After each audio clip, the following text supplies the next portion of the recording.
모든 것이 축제가 되고 페스티벌로 인생을 축하하면서 마무리할 수 있는 그런 축복이 저와 여러분에게 다 있게 되기를 바랍니다. 그럼 부흥사 목사님이 교회를 이제 여러 군데를 돌아다니니까 자기가 사람을 딱 보면 그 인삼장수들이 삶이 보통 몇 년근이다 이런 거 다 알잖아요.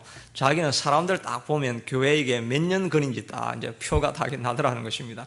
주로 얼굴에 기쁨이 만연하고 이렇게 늘 웃고 기쁨이 있는 그런 사람들은 주로 이제 1, 2년근입니다. 그리고 얼굴에 약간 수심이 있고 또 표정이 좀 없고 그러면 한 7년근 이렇게 하고 15년근 이렇게 이상 넘어가면 얼굴에 표정에 변화가 잘 없고 좀 근육이 굳어 있다 이렇게 자기가 우스갯소리로 이렇게 이야기를 하는 것을 들어보았습니다.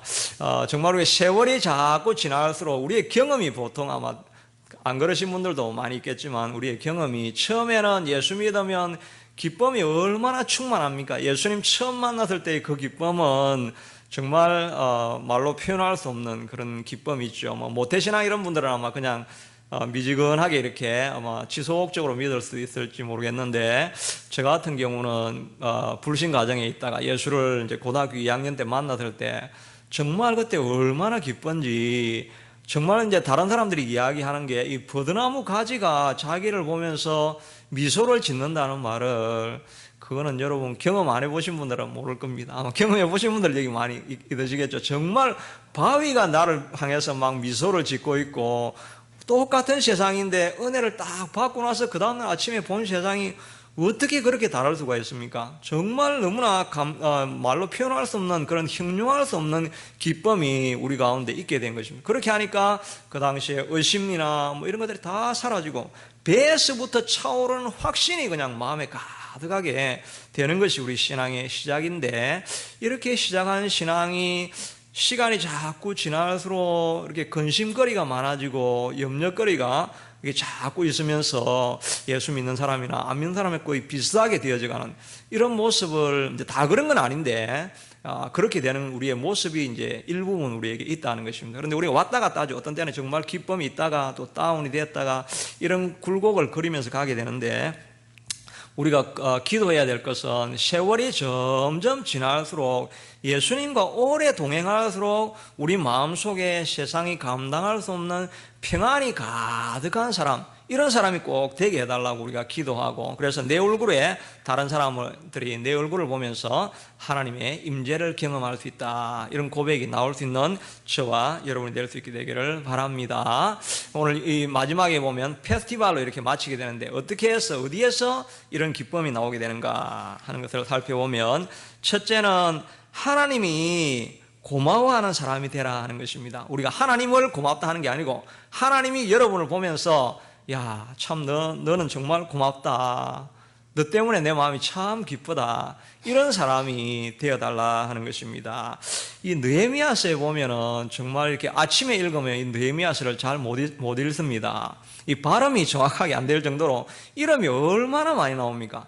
3장에는 성벽 지은 사람에 대해서 전부 다 그걸 다 기술을 해가지고 낱낱이 기록을 합니다. 그 다음에 7장에 가면은 거기에는 또 바벨론에서 있다가 바사를 이제 포기하고 또 예루살렘 성으로 왔던 사람, 그 사람들을 또 그 사람의 족보의 족보까지 따져가지고 이름을 다 적게 되고, 10장에서는 이제 내가 이렇게 이제 회개하고 이렇게 교회를 섬기겠습니다라고 언약에 도장 찍은 사람들 이름을 또 다 기록을 해요. 그게 몇 장이나 적혀 있습니다. 그 다음에 11장에는 또 예루살렘 성으로 이사해 간 사람들, 자기의 이권을 포기하고 예루살렘 성에서 나는 살겠다라고 이렇게 옮겨간 사람들도 다 이름을 기록하고, 그 다음에 12장에는 또 다시 그 바벨론에서 돌아왔던 그 사람들의 이름이 무려 거의 5장 가까이에 이렇게 이름들이 다 이렇게 기록이 되어져 있습니다. 왜 이렇게 이름을 많이 기록을 했겠습니까? 느헤미야서 7장 5절에 보니까 이렇게 말하고 있습니다. 내 하나님이 내 마음을 감동하사 귀족들과 민장들과 백성들을 모아 그 계보대로 등록하게 하심으로, 하나님이, 느헤미야가 쓴 게 아니고 하나님이 느헤미야의 마음을 감동해서 그 이름을 꼭 적어달라고 이렇게 하나님이 부탁을 하신 것입니다. 왜 부탁을 했겠습니까?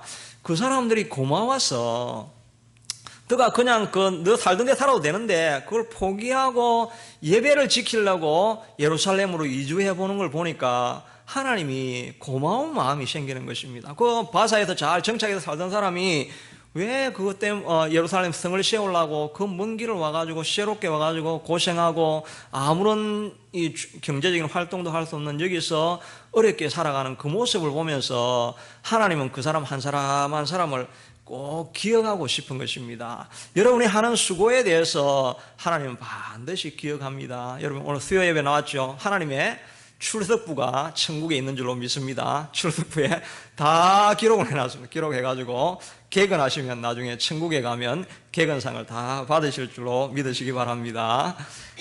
마태복음 26장 13절에도 보니까 이 여인이 이제 향유를 붓는 사건이 나오죠. 그 향유를 부을 때 유다는 네가 왜 이 향유를 흡입하느냐 이렇게 했는데 예수님은 말하기를 온 천하에 어디서든지 이 복음이 전파되는 곳에는 이 여자가 행한 일도 말하여 그를 기억하게 하라 이렇게 말씀하고 있는 것입니다. 그 한 여인의 향유를 부었던 아름다운 사건을 다른 사람들은 낭비라고 하지만 예수님은 전 세계 오고 오는 세대에 그 이름을 기억해 달라라고 이렇게 우리의 수고와 헌신에 대해서 하나님께서 꼭 기억을 하신다 하는 것입니다. 정말 하나님의 마음을 감동시키고 하나님의 마음에 꼭 합한 사람은 성경에서 찾아보면 누구보다 아마 다윗이었을 것입니다. 그래서 사도행전에 보면 다윗은 내 마음에 맞는 사람이라 내 뜻을 다 그를 통해서 이루게 하리라 이렇게 이야기를 하고 있는 것입니다.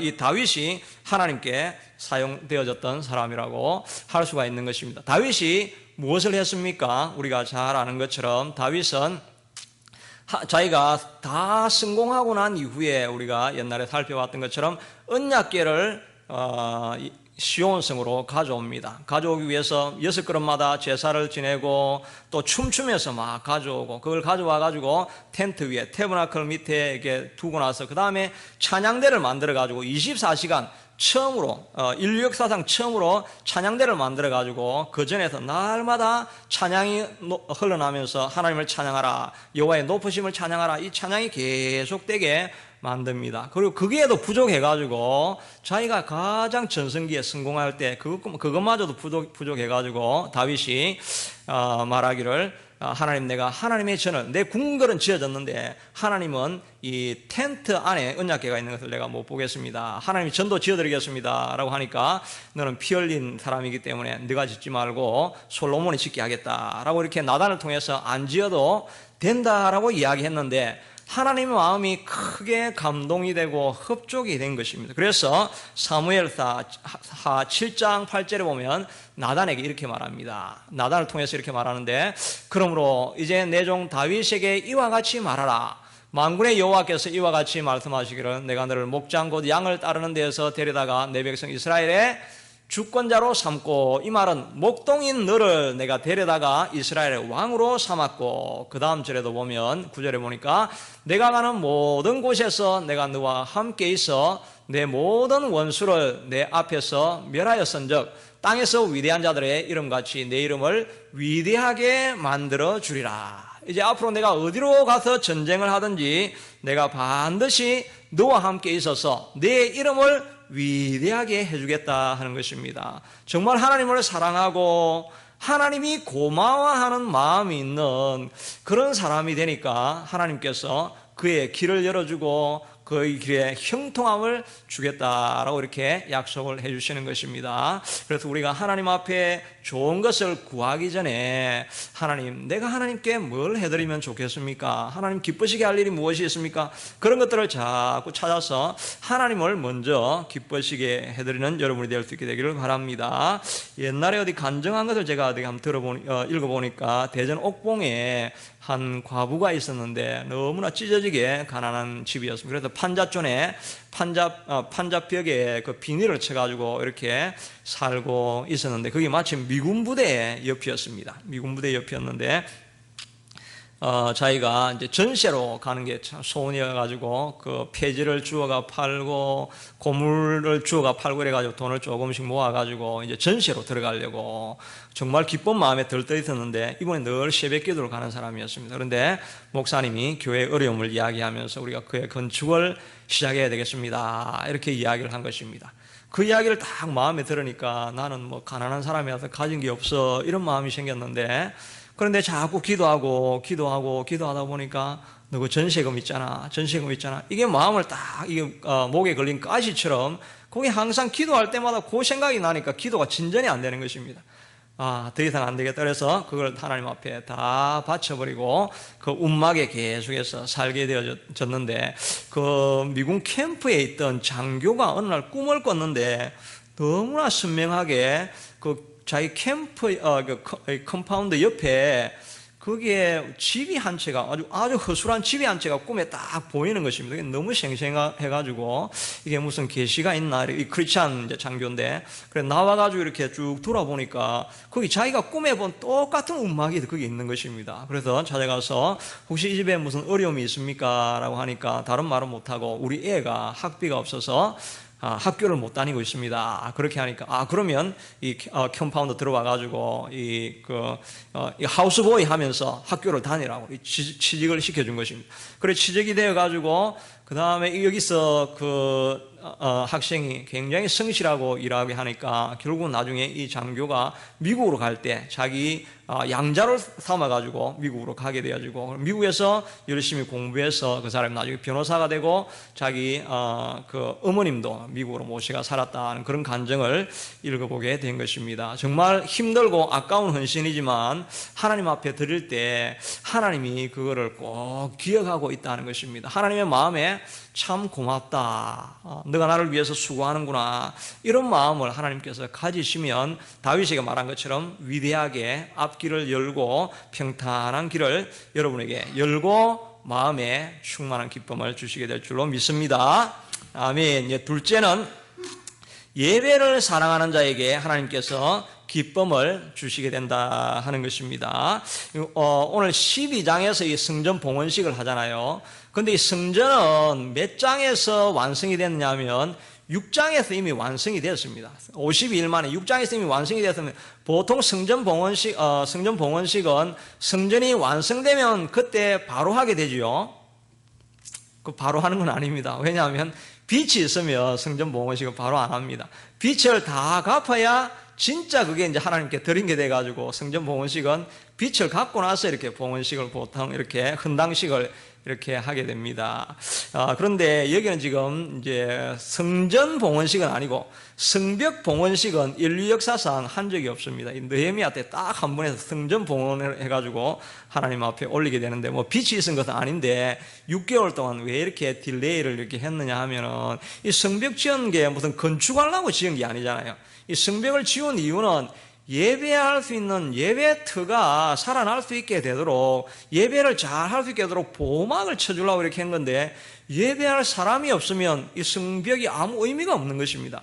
그러니까 느헤미야가 계속 성벽을 짓고 나서도 계속 사람들을 푸시하고 이렇게 해가지고 사람들이 예배할 수 있도록 회개하는 마음을 일으키게 하는데 돕게 되고 나중에 10장에 가니까 이 사람들이 전부 다 회개하더니 전부 다 자기에 있는 모든 것을 가지고 와서 예배하는데 필요한 모든 것은 자기가 공급하겠다라고 도장을 꽝 찍은 게 10장이지 않습니까? 그래서 나중에 심지어 제사 드릴 때 뗄감까지 어느 족속이 돌아가면서 이렇게 교대로 하겠다라고 하면서 그런 것까지 다 하면서 사람들이 예배할 마음이 준비되어지고 또 예배 처소가 있어도 사람이 없으면 안 되니까 거기에 사람들이 다 이주해 와가지고 예루살렘이 예배하는 터가 되도록 이렇게 그게 다 완공이 되고 나니까 이제 12장에서 사람들의 마음이 준비가 되니까 예배를 사랑하는 마음이 생겨나니까 성벽 봉헌식을 하게 되어진 것입니다. 그러니까 오늘 12장 43절에 백성들이 즐거워하고 기뻐했다라고 이렇게 했는데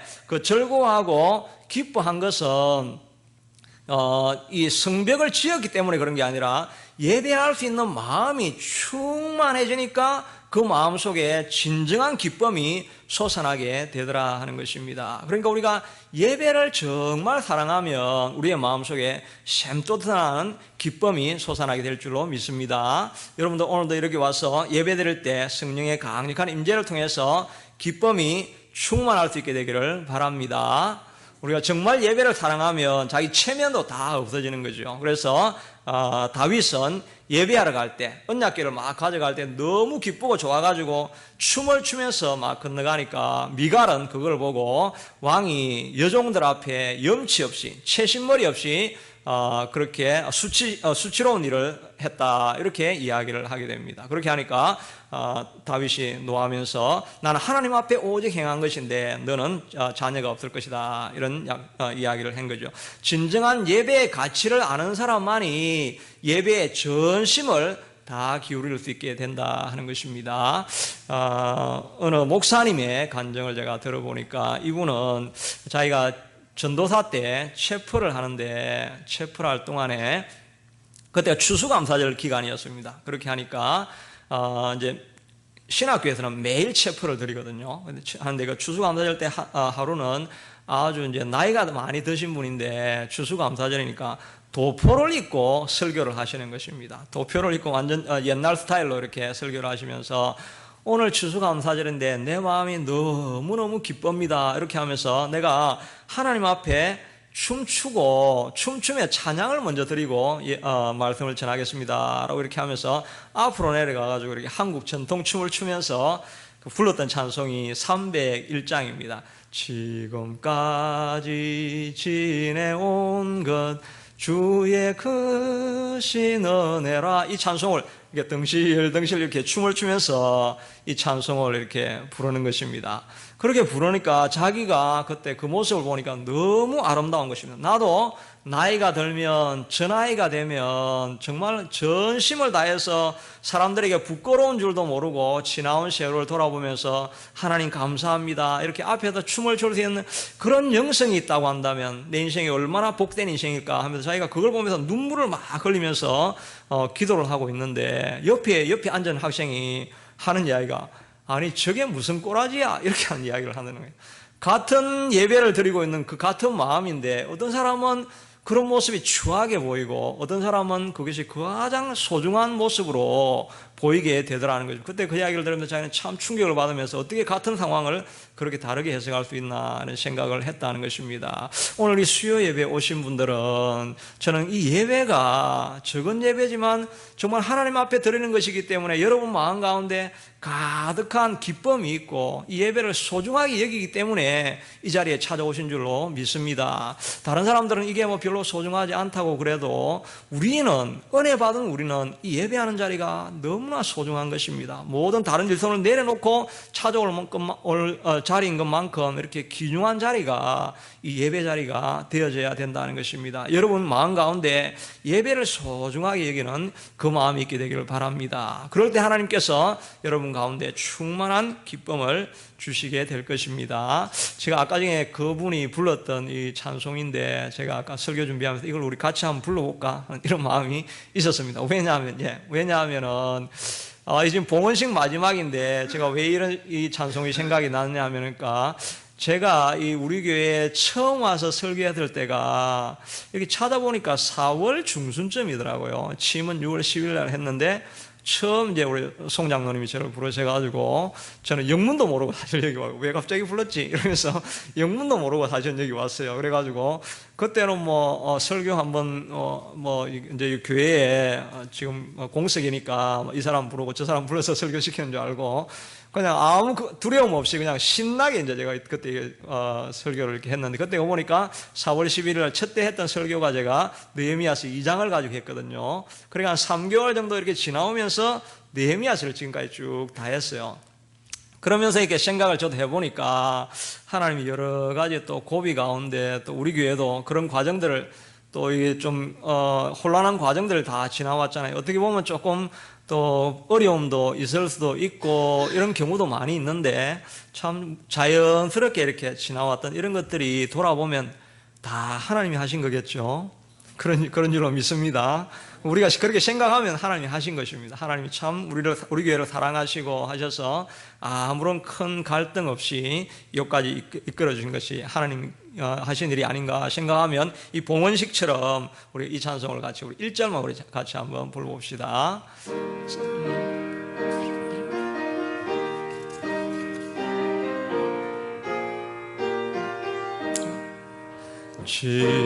지금까지 지내온 것 주의 거신 은혜라.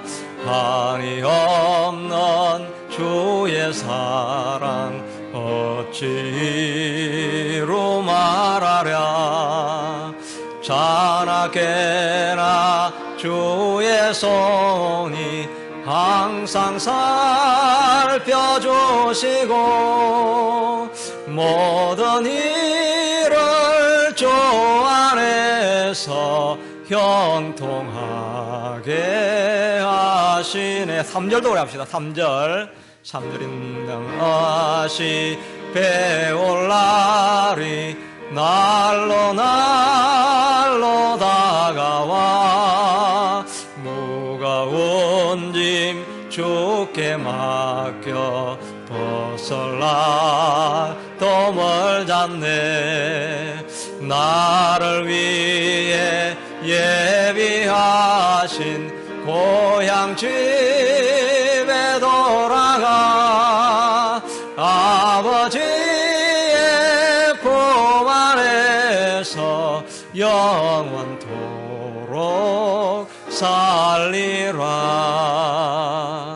아멘. 주님 품에 안길 때까지 우리가 끊임없이 헌신하며 달려가는 저와 여러분이 되기를 바랍니다. 마지막으로 이제 하나님께서 기쁨을 얻으려고 하면은 감사하는 자에게 하나님께서 기쁨을 주신다 하는 것입니다. 정말 느헤미야는 이 탁월한 행정가고 탁월한 기획과라고도 이렇게 할 수 있을 것입니다. 탁월한 또 인터테인먼트 매니지먼트 이렇게도 이야기할 수 있을 것이고, 오늘 이 봉헌식을 하는데 그냥 예배를 이렇게 심플하게 드리는 것이 아니라 지금 오늘 하고 있던 우리가 읽었던 내용이 뭐냐니까 백성들을 다 불러 모아가지고 또 주변에 있는 성 밖에 살고 있는 레위 지파 또 백부장 제사장 이런 사람들 중에서 악기를 잘 타는 사람들을 불러 모았습니다.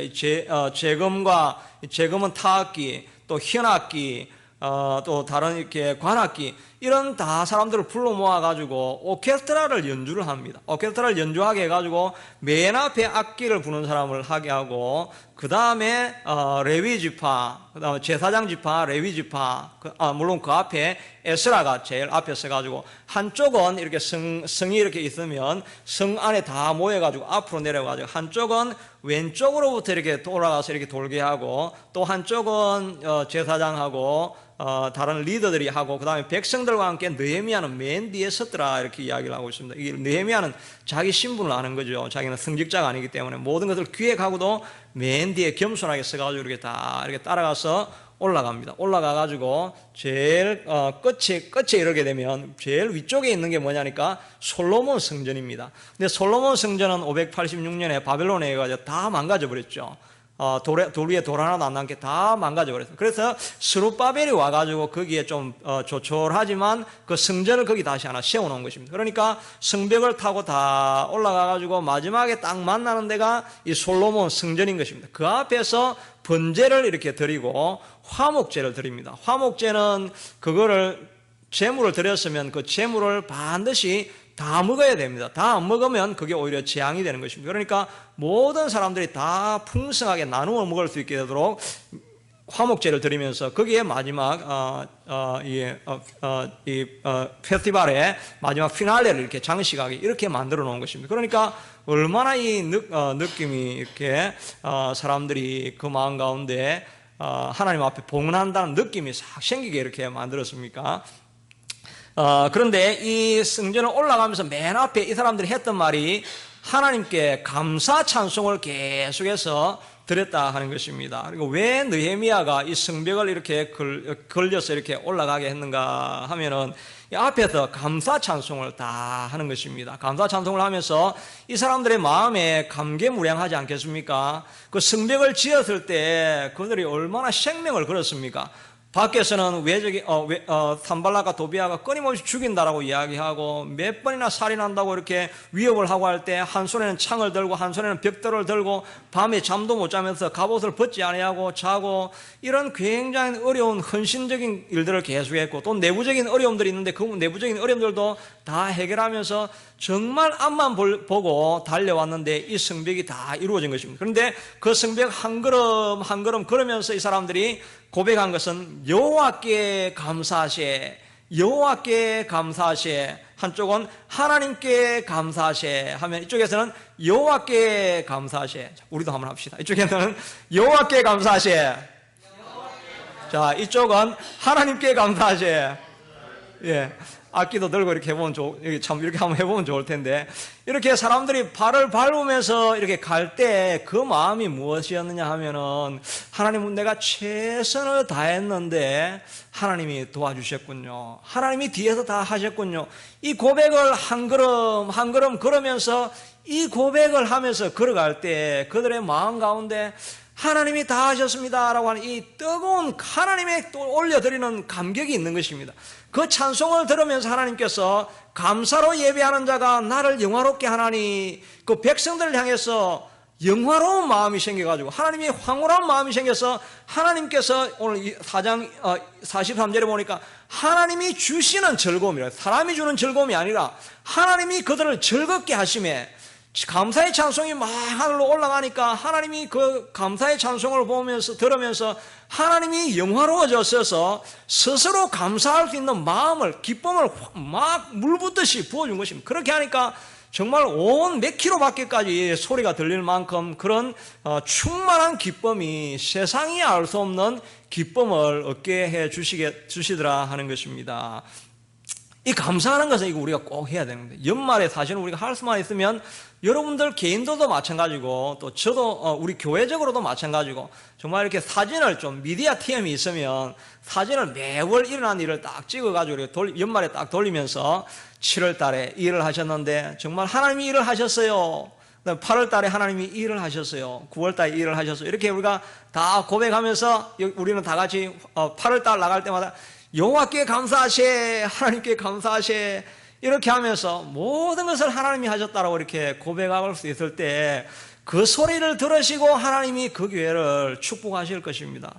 감사로 제사를 드리는 자가 나를 영화롭게 하신다고 하셨기 때문에 여러분의 인생 도표도 다 그려보고 정말 이런 기회를 이제 가정 예배나 우리가 가정 프로그램을 만들 때 꼭 이런 걸 이제 만들어야 될 것입니다. 가정에 1년이 딱 지나갈 때 1년 도표를 여러분들이 딱 나눠드리고 거기다가 여러분의 한 일을 다 기록하십시오. 가정에서 돌아가면서 우리가 우리 올해는 정말 우리가 감사할 수 있는 것, 제 집안에 가장 감사할 수 있는 거는 제 딸이 이제 대학교에 들어갔습니다. 될까 안 될까 고민도 참 많이 하고 속도 많이 썩였는데 이제 대학에 이제 원하는 대학에 이제 들어가게 되고, 그것도 생각해보면 참 감사할 건데, 생각해보면 그때는 내가 감사를 안 했어요. 6월 달에 그냥 됐으면 하고 이렇게 기대를 했는데, 되고 날 때는 그냥 시큰둥했다 이런 느낌이 좀 들어요. 근데 그걸 연말에 돌아보면서 하나님 이거 하셨습니다 이렇게 할 때 하나님이 얼마나 감사하겠습니까? 그럴 때 우리가 감사한금을 드려야 돼요. 감사한금을 드리면 그게 삶으로 이렇게 표현이 되어지고 하는 이런 일들이 우리에게 감사가 자꾸 풍성해지면 그때 우리의 마음 가운데 기쁨이 찾아오는 거예요. 그때 하나님이 주시는 기쁨이 있어요. 우리가 주는 기쁨이 아니라 하나님을 영화롭게 할 때 하나님이 우리에게 충만하게 부어주시는 그 기쁨이 있다라고 이렇게 말씀하여 주시고 있는 것입니다. 예수님께서 평안을 내가 너희에게 주노니 내가 주는 평안은 세상이 주는 것과 같이 아니하니라고 말씀해 주시는 겁니다. 하나님이 주시는 평안은 정말 사람이 이해할 수 없는, 환경은 아무것도 안 바뀌었는데도 정말 남이 이해할 수 없는 그런 평안을 우리에게 주시겠다라고 약속해 주시고 있는 것입니다. 빌립보서 4장 6절에 보면 아무것도 염려하지 말고 다만 모든 일에 기도와 간구로 너희 구할 것을 감사함으로 하나님께 아뢰라. 그래야 하면 모든 지각에 뛰어나신 하나님의 평강이 내 마음과 생각을 지키시리라 이렇게 했는데, 지각에 뛰어난 하나님의 평강, 이게 무슨 말이냐면은 영어로 보면 transcend all understanding. 이 transcend는 초월하다는 거죠. all understanding, 사람의 모든 이해를 초월한, 이해할 수 없는 평안이 우리의 마음을 사로잡는다는 것입니다. 이것이 오늘 하나님께서 이 백성들에게 주신 평안인 것입니다. 12장 43절에 보니까, 12장 43절에 이렇게 보면은, 맨 마지막에 있는 건데, 하여튼, 43절에 보면, 다음 거, 보면은, 그날에 무리가 큰 제사를 드리고 심히 즐거워하였으니 이는 하나님이 크게 즐거워하게 하셨습니다.